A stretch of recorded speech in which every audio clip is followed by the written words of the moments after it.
Hello, আসসালামু আলাইকুম guys. আমি চিকেন মুরগি পোড়া করছি এবং নান রুটি করছি, বাসায় তৈরি করছি।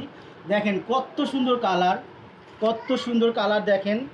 মানে খাইতে যেরকম টেস্ট, মানে দোকানের জিনিস খাইবেন কি খাইবেন না খাইবেন জানি না, কিন্তু এইগুলো যদি খান, বাসায় তৈরি করছি, আমি যেভাবে এগুলো করছি এভাবে যদি করে আপনারা খাইতে পারেন গাইস, কি করবো, আপনারা জীবনের কোনো রেস্টুরেন্টে কোনো হোটেলে যাবেন না। এত মজাদার আর এত সুন্দর, আর এই যে কালারটা দেখেন কি সুন্দর, আর নান রুটিটা দেখেন, রুটিটা দেখেন কি সুন্দর। যদি আপনারা খেতে পারতেন তাহলে বুঝতে পারতেন যে কত মজা। আসলে আপনাদের খাওয়াইতে পারবো না, দিতে পারবো না, কারণ আমি তো বাসায় তৈরি করছি। সেজন্য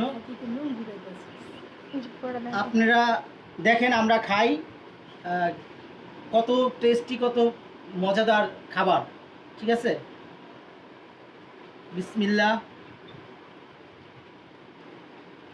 আরে বাহ, কি মজা, সেই মজা তো হোটেলে যাইব কি হতে।